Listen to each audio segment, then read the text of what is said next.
Good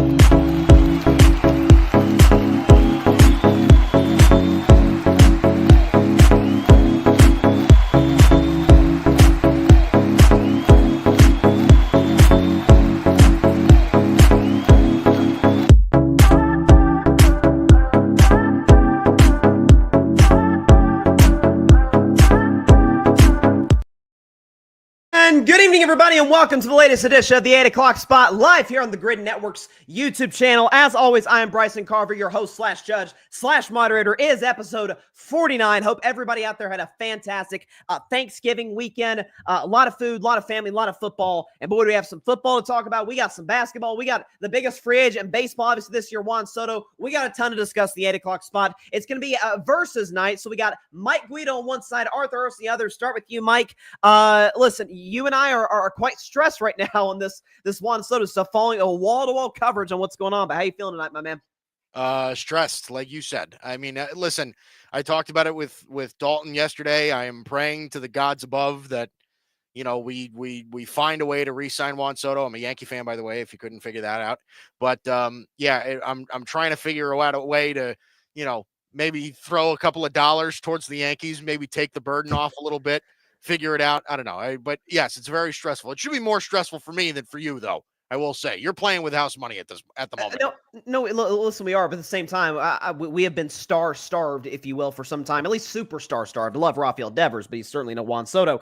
But listen, we'll see what happens. If there's a GoFundMe for Juan Soto, Mike Guido here started it. I am all in on it. I am all in on it. Arthur Hurst, who's not only a returning champion, we'll show the leaderboard in just a second, a sizable lead on the board right now this 8 o'clock season in season 2. Arthur, how you doing tonight, my man? What's going on? It's going to be a fun one, you know, going up against Boss Man. I don't think I've beaten you so far this season. So it's like, this is definitely going to be a fun one. The question is, is Arthur a system 8 o'clock spot player, or can he take down Mike Guido? That is going to be the question that we will need answers tonight. Our guy Patrick Brown's in the comments. He says, "What's up, fellas? Hope all is warm and well." New article from on the Chaos from Thursday and Friday's maddening games. You'll be very entertained for sure. Yes, absolutely. Be sure to check out Patrick's Definitely not articles warm.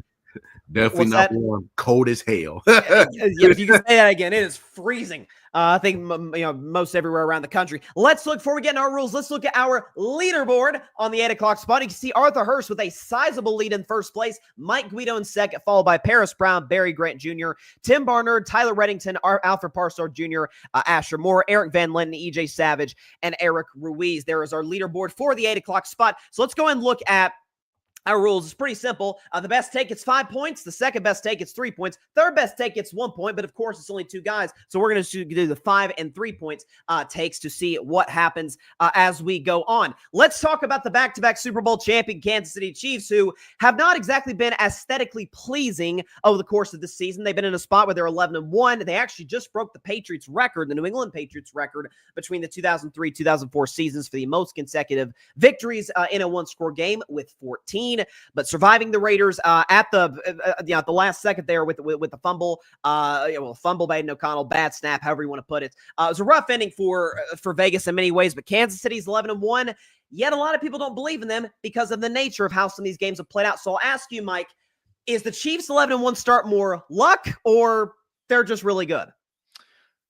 I think it's a cross, sort of. I don't really consider them lucky. I think that creating your lone luck is something that's everybody should kind of take a part of in life.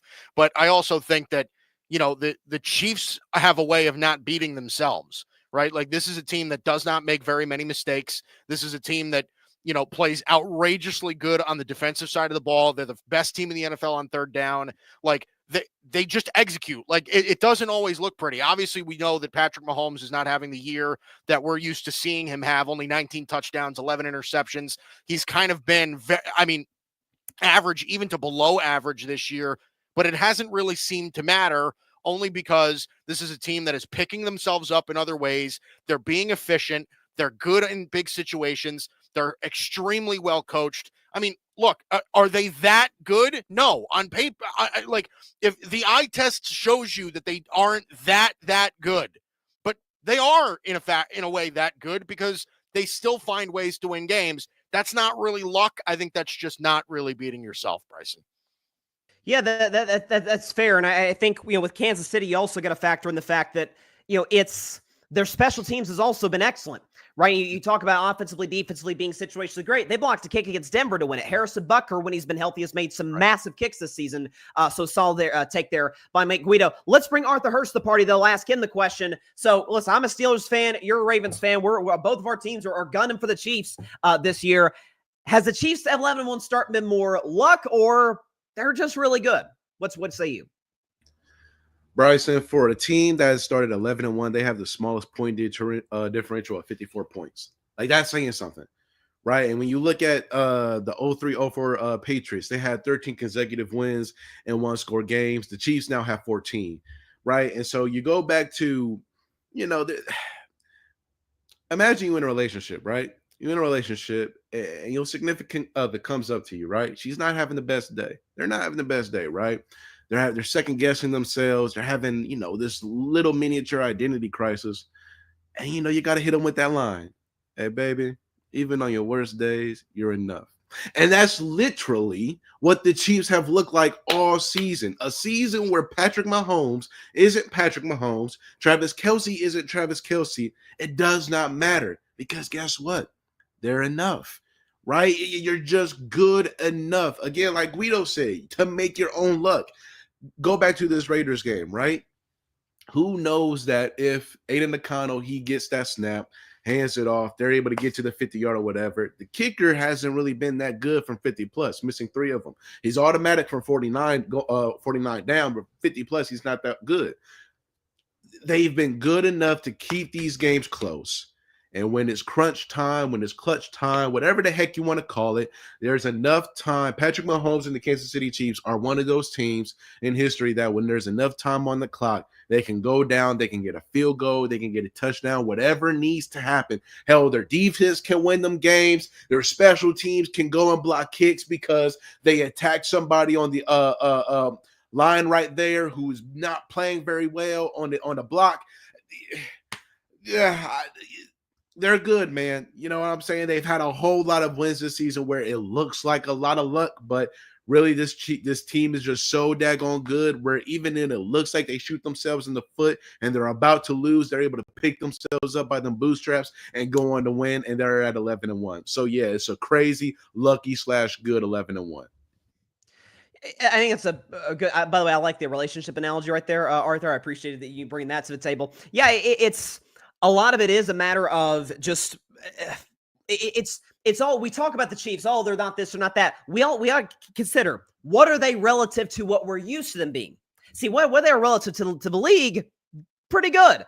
So that's the question we're gonna continue to I guess to get answers for this season. But Arthur, I thought you had the best take in the segment. Give you 5 points. Mike Guido followed right up with 3 points. Both of you were right in many ways. By the way, Patrick Brown, our guy in the comments, as Kendrick Lamar said, mustard. By the way, hail to the victors, Michigan, that is. I had to throw a slight jab at the Ohio State Buckeyes. By the way, if I can just say this, and I apologize, Arthur,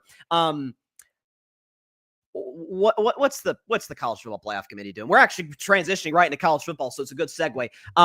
How's Tennessee ranked below Ohio State? How's that happen? How do you lose to a team that runs a 1942 offense and yet you're still ranked above? Never mind. We'll see what happens in the course. Go Texas so they can blow out Georgia. Maybe we'll have to go to Columbus. Let's move on to our next topic because we've got a Heisman race for the ages and no quarterbacks are involved. It's pretty incredible what we're witnessing because Travis Hunter for Colorado has been special. We obviously know what he does on both sides of the ball as a corner and as a wide receiver. But at Boise State, Ashton Jeanty, no doubt the best running back in college football, has put up a historical season of his own. I will start with you with this question, Arthur. If you had a vote for the Heisman Trophy, the most prestigious in college football, your vote for the Heisman Trophy winner would be?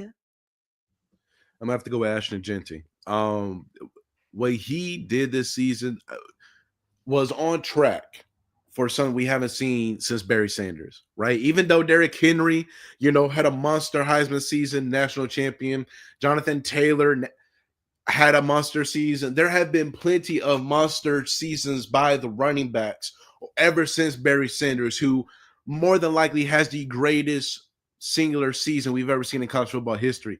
But what Ashton Jeanty was doing this season, I mean, look, everybody wants to use the argument, oh, they didn't play anybody. I get it, right? Especially as an Ohio State Buckeye fan, when our first 3 or 4 games look like scrimmages against schools. I get it. At the end of the day, you have to play whoever is on your schedule. And it doesn't matter who is on their schedule. He runs through them. He's a power back. Do you see the way he stands before he even gets it? He just stands up straight.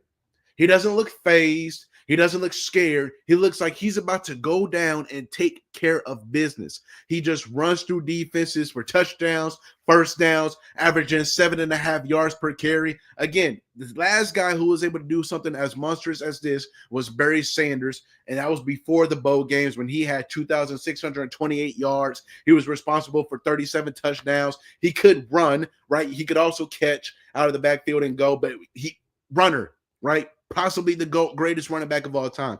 I have to give it to Ashton Jeanty, even though I'm going to have to give kudos to Travis Hunter, who's been able to do it on both sides and be phenomenal at it. Ashton Jeanty is just doing something where, as a running back, and the value of a running back is going down in the NFL, he's part of those next generation of guys where it's like, wait, hang on a second. We are still here. We are still those guys you're going to have to rely on, right? Derrick Henry and the Baltimore Ravens. Ashton Jeanty has led this team, this Boise State team, to an 11-1 season. He's played phenomenal. I'm going to have to give it to him. He's been special. There's no question about it. I love the point you make about his stance in the backfield because it's so gangster. It's like, you can't stop me. I'm just going to come out here and take your head off. But no, he's no question has a special season. So good take there by Arthur. Let's bring Mike in the conversation, though. Guido, it's been as tight of a race as we can remember. The fact that it's not a quarterback's award this year, I think, makes it all the more compelling. So I'll ask you, Heisman Trophy winner, you've got to vote. Is it Ashton Jeanty or is it Travis Hunter? Yeah, I agree with Art. I think it's Ashton Jeanty. I listen, as good as Travis Hunter has been all season, right?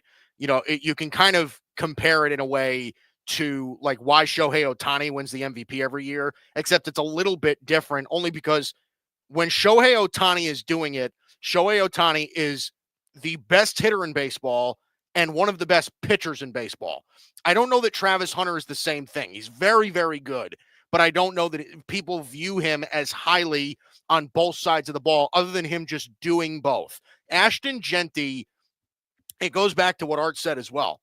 Like, we have not seen something like this since Barry Sanders in 88. Like, there is a very real thing about how dominant Ashton Jeanty has been, and especially in an offense where you know he's getting the football, right? Boise State is not a team. It's not I don't want to call it a low-level program, but this is not Ohio State. This is not Alabama. This isn't Georgia, Tennessee. Like, it's not one of these programs that have 5-star recruits all over the field, and you got to figure out a way to defend any of them. No, Ashton Jeanty's the guy you have to defend, and this guy is still scoring. He's still running for over 200 yards and 3 touchdowns every game.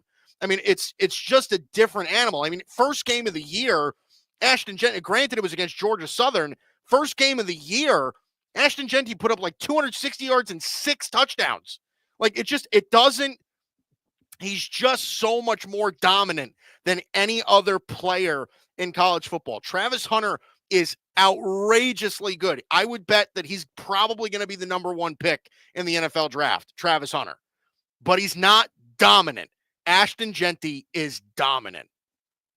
There's no question he is. I love the point you make, especially about the fact that he is lifting a program. Again, Boise State isn't, like you said, they're not a low-level program. They're not, Appy State 20 years ago when they upset Michigan. But at the same time, this is, as you said, not a power program.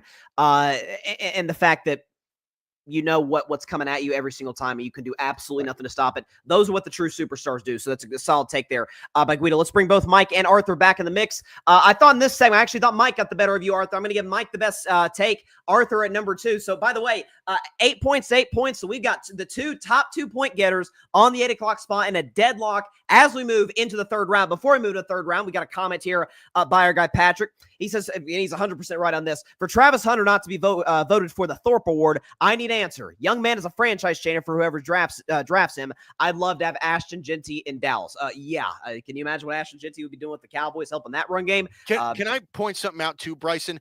And this might just be me, but from what I view it, I don't think Travis Hunter plays both sides of the ball in the NFL. Like, I don't think that You're he's going to probably end right. up doing that. I think he's going to end up, I would bet that he's probably going to end up being a corner in the NFL and not a wide receiver. But what he's doing in college is phenomenal. It is phenomenal. And by the way, I could see a scenario. I mean, Deion Sanders in some ways is like a father figure, to Travis Hunter. Deion, the Cowboys would use sometimes on offensive play. So I'm sure that, whoever drafts Travis Hunter, maybe use him on some like reverses, or they may throw him an occasional pass. But as a corner, I think Patrick's right on the money. The fact that this man didn't get nominated as one of the best corners in the country is delusional. There's no question about it. Let's move to the NBA. We're going to talk about Zion Williamson, because after a number of injuries throughout the course of this young man's career, he is still out of the Pelicans lineup. This has kind of been the season from hell for New Orleans right now, because the injuries to DeJounte Murray, to Brandon Ingram, to Zion Williamson, Jose Alvarado, among others. They have once again, not lived up to the expectations that folks had set on them this year. But I'll start with you on this question, Mike, because listen, before I had a podcast, I love Zion Williamson out of Duke. I thought he was one of the most transformational basketball talents we'd seen really since LeBron James, and he has not come close to living up to those expectations. I'll ask you, should the Pelicans move off him? No, I don't. Here's the thing. I think, Bryson, I'm kind of like you in a sense. Like, obviously, NBA draft is my thing. And I told you this before last year's draft as well. Zion Williamson was the highest graded player I had ever evaluated before Wembanyama came along. Like, that's how good Zion was. I was such a huge Zion guy. The production for Zion Williamson is there. Okay. I don't want people to kind of get this idea that Zion is not performing well in the NBA. He absolutely 100% is. The issue with him, obviously, is health. Right? Last year, you saw him have 70 games. Last year was his healthiest season, right? The guy averaged 23 points a game. He averaged 5.5 rebounds, almost 6 rebounds. He's going to play well on the defensive side of the ball, and he's massively efficient, shooting 57% from the field, right? This year, he's only had 6 games, right? But every single year, I mean, you're looking at what he's doing. I mean, rookie year, right? 22.5 points. 27 points a game, 26 points a game, 23 points a game, 22.5 points a game. Like, he's playing really well in the NBA, right? You also have to kind of keep in mind of like what the Pelicans are being asked to do. Are they being asked to pay him significant money? Like, if there's a world where Zion Williamson is making top tier super max kind of money, then I think you have to entertain it. But at the same time, you have to look at like, okay, this guy's the most popular guy we have on the franchise. This guy sells seats by himself when he's healthy.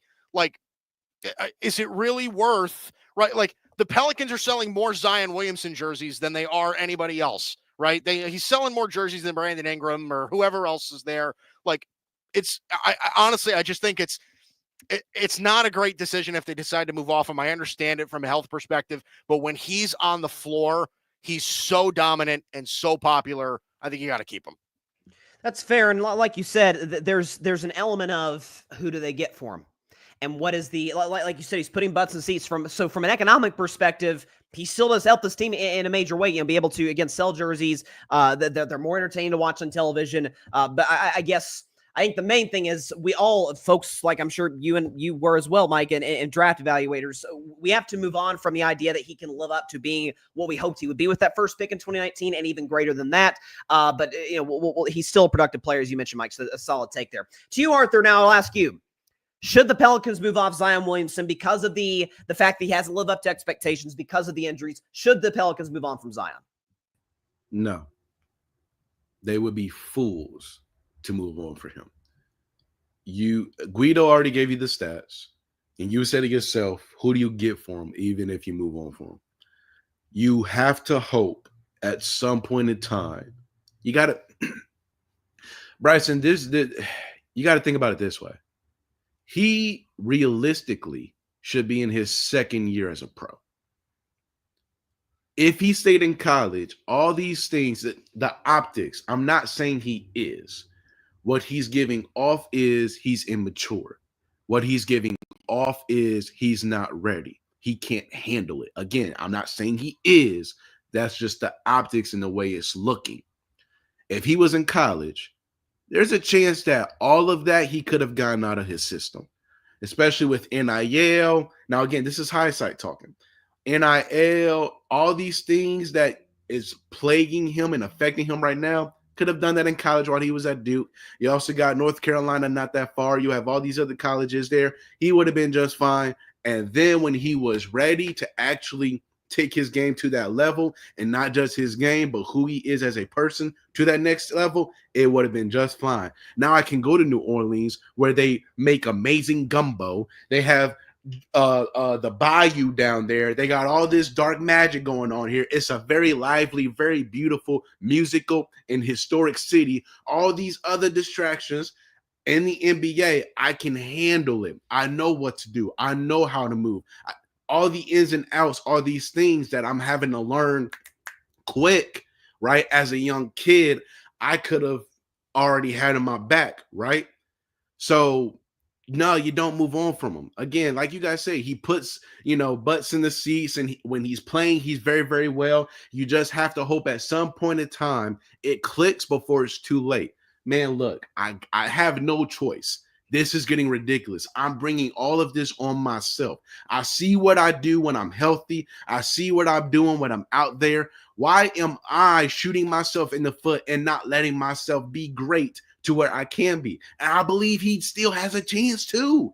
It's not too late, but he has to have the mental, right? This game, sports is mental. The physical and all that, he takes care of itself. The mental is where it is. As long as he can get himself where he needs to be mentally and mature mentally, everything else is going to come the way it needs to be, because mentally he's ready. His game and everything will be just fine because it's there. Mentally is where it is the challenge, and he needs to overcome. It's a good take on your part, and I think the fact that I like how you mentioned his issues seem to be maturity related, because we've talked. It's been a topic for years. Zion's weight, is he in shape? All these different things. It sort of goes to what Mike was saying. Like, it's not an ability problem. It's not Zion can't play. It's not that Zion has been a bust just on raw talent. It's been a matter of injuries, and some of those because he hasn't taken as good a care of his body as some of the greats in the NBA have. So I think it's a good take on your part, Arthur. Bring Mike back in the mix. I still did think Guido had the best take of the segment, so I'm going to give him the 5 points to get him to 13. Arthur Hurst to 11 points. So again, nip and tuck battle in this 8 o'clock spot as we move in to our final round of the regular rules. Although the fact that it's a versus, both guys obviously will advance to the final round. Let's talk about Juan Soto, the most sought after free agent by a long shot in Major League Baseball. You've got a number of suitors. Obviously, the incumbent, the New York Yankees, who play a massive factor in them getting to their first World Series in 15 years. You talk about teams like the Mets that have more than enough money to spend in their ownership. My Red Sox appear to be a potential dark horse candidate. There's rumblings that the Red Sox pitch was appealing to Juan Soto.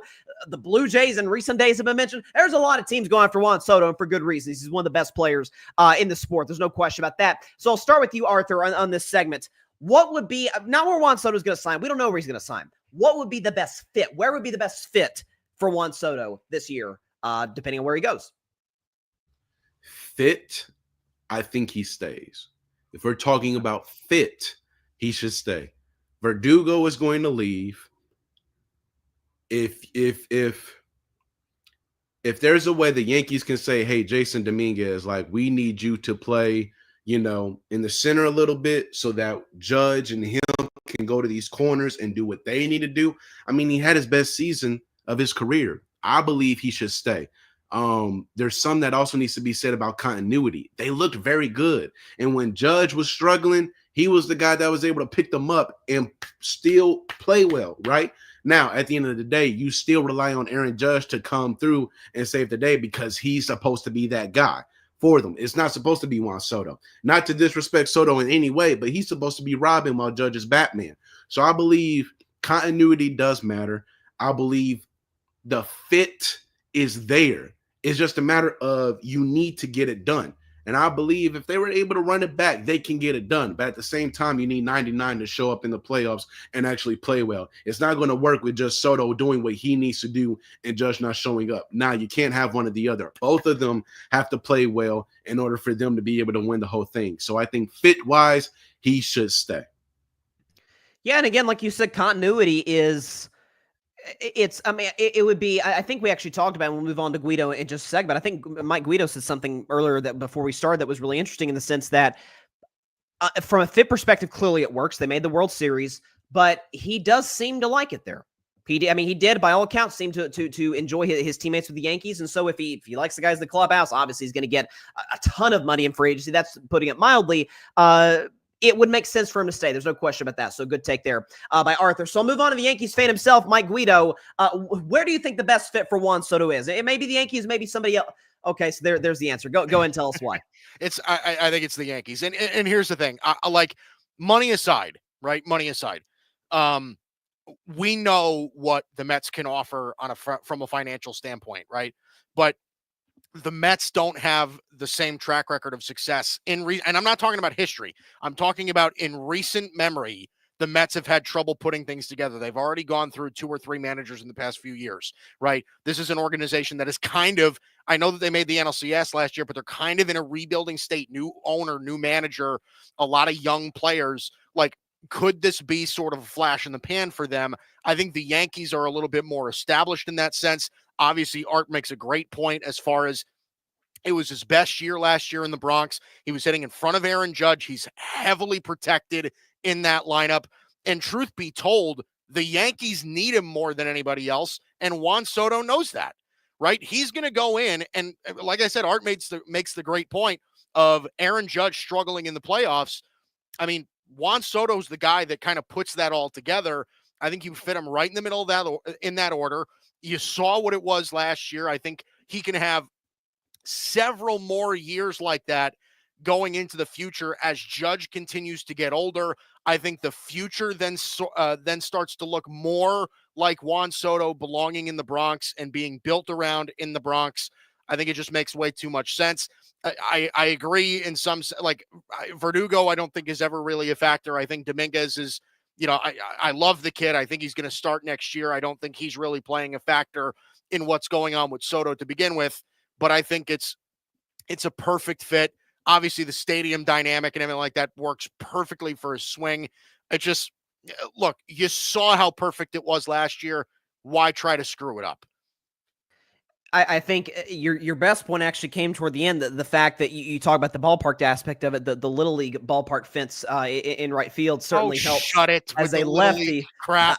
I know that pushes your buttons, so I just wanted to just irritate you and push you from a Red Sox fan to a Yankees fan. But a solid take there by Guido. Let's bring both guys back in the mix. Guys, we got a dead even tie because I thought Arthur had the best take, followed by Guido. So we're 16-16. So it's fitting that we go in the final round tied at 10.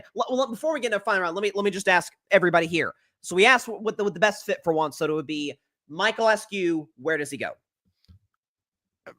I mean, I will say what I think is most likely is I think he re-signs with the Yankees. I do want to point out, though, that I think the Mets are a very, very real possibility. I think there's a certain financial aspect that could put things over the top. I don't think the Blue Jays or the Dodgers really have much of a chance. I think the Red Sox have a very small, outside puncher's chance at this. I really think it's sort of a 2-team race. I would put it at, I don't know, maybe somewhere like 55 to 60% Yankees, 35-40% Mets, and then the remaining 5% would be like 4% Red Sox, 1% Blue Jays, Dodgers. Like it's going to be something like that. I think you're shortchanging the Red Sox. I think that the David Ortiz thing is a factor. A Dominican player is a superstar in Boston. I'm just saying it matters. It matters in the pitch. Arthur, where's he go? Like I said, I believe the best thing is to stay, right? But to piss Guido off, go to the Mets. That would be. See, that's just not called for. I don't know why you're doing it just to piss me off. That's just not right. I feel like all that. Arthur, man. I feel like Arthur consulted with our friend Barry Grant Jr., who's obviously a diehard Mets fan before the show, just to tick. So both me and Arthur have pissed Mike off today in the last 2 minutes. Baby Little League ballpark, and now Art's got him going to the Mets. Seriously, what is with you people? Jeez Louise. We're all just having fun here. Let's move on to our final topic. Before we do, let's go to our final topic rules. It's pretty simple. The best take gets 10 points and wins the game. It's the great equalizer in this 8 o'clock spot tournament as we go on over the course of season 2. Let's move on to what was all over college football, starting with the Michigan Wolverines. Cover your eyes, Arthur, beating the Ohio State Buckeyes 13-10 in Columbus. But it was a trend around college football with is flag planting, which was really godfathered in by Baker Mayfield back in the day when Oklahoma beat, again, sorry, Arthur, but Ohio State. But Florida planted their flag against Florida State. You had Arizona State planted their Triton at midfield against Arizona. So you had flag planting, NC State, North Carolina, the whole bit. All around college football is a major storyline for aptly rivalry week. So I'll ask you first, Mike Guido, do you think there should be any sort of, should college football do anything about the flag planting, or should it just be, hey, it's rivalry week, let him go? No, why would they do something about that? It's so dumb. Like, of course they shouldn't. Now, listen, I think, like, Bryson, you've known me long enough, right? Like, I am more of a guy that is like, I like to take the humble approach of things. I don't like it when athletes are super, super brash. Like, I get, like, I am much more reserved than I think most people, especially in this day and age where it seems like, rough and rowdy seem to be the ways to go these days for a lot of people. But as far as I'm concerned, listen, I think this is all pretty reasonably spirited. Like, listen, if Michigan went and raided Ohio State's locker room, I think that would be a different story. No, they planted a flag in the middle of their field. I think in reality, the retrospect of it is it's fun. It's not like it's a rivalry. We hate you guys. You know what I mean? Whatever. It's a long-standing thing. I don't think it really needs to be addressed. They earned the right, obviously, to do something like that. It lasts 5 seconds. They do it as a team, whatever. Now, listen, I think if you do it as an individual guy, I think you kind of look like a loser. But if you do it as a team, you do it as kind of just like a group. We defeated the Goliath. I have nothing wrong with that. Again, I don't think it's mean-spirited. I think it's in the spirit of rivalries. I don't think it needs to be addressed. It's a fun thing, especially in an environment like college football where, you got a bunch of young kids, a lot of drunk college kids that are underage drinking, and whatever. It's part of the environment. They don't need to do anything about it. That's ridiculous.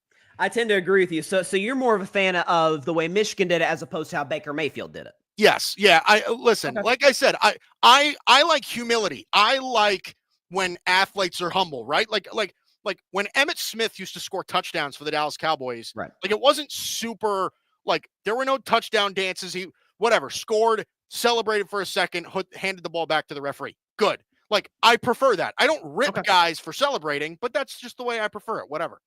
That's fair. I totally get that approach. So solid take there by Mike Guido. I'll move now to Arthur Hurst. So again, keep in mind, guys, he might be in his feelings a little bit.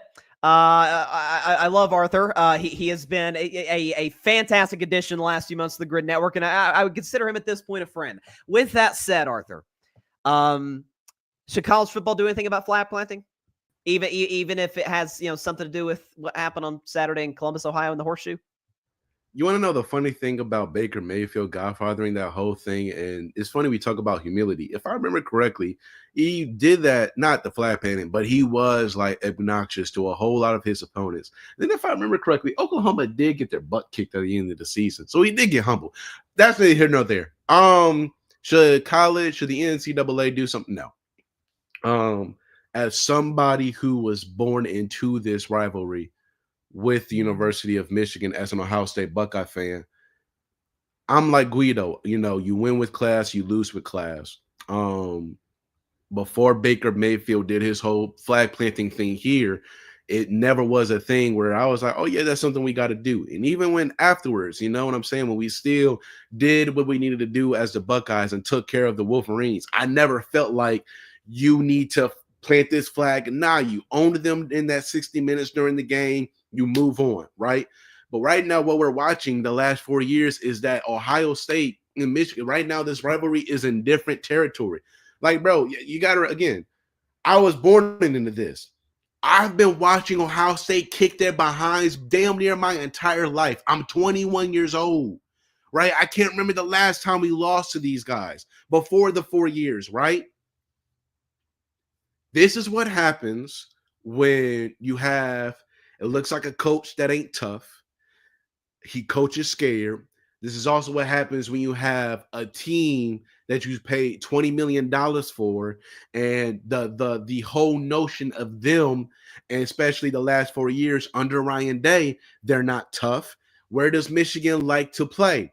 In the trenches. That's tough. They arguably have the best defensive line in the NCAA in college football. Tough. Will Johnson was out. He's also another tough corner, one of the best in the game. So no, man, this is rivalry. And when you have a University of Michigan team that is 6-5 coming in, right? This is the game. This is, bruh.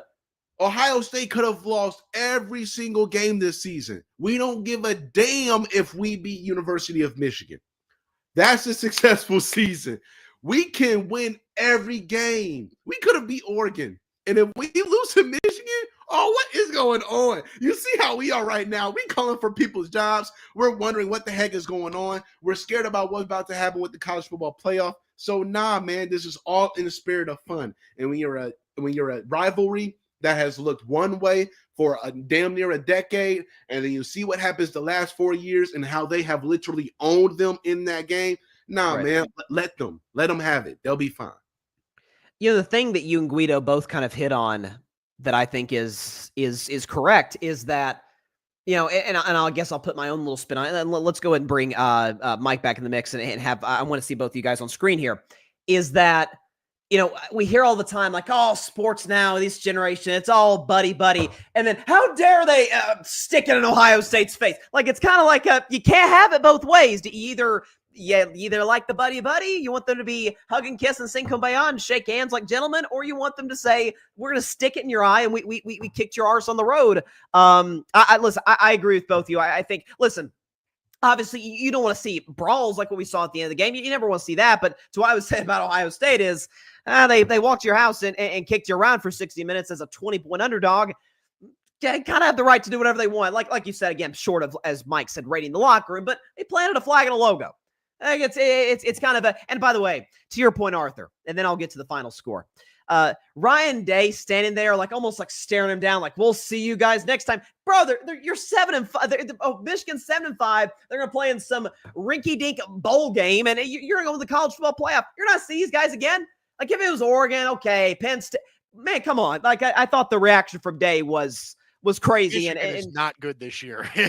No, they're terrible. They can't throw. Like, literally, they can't throw. A lot better next year, which is a scary thing. That dude that's coming in at the quarterback position, they gave him 12.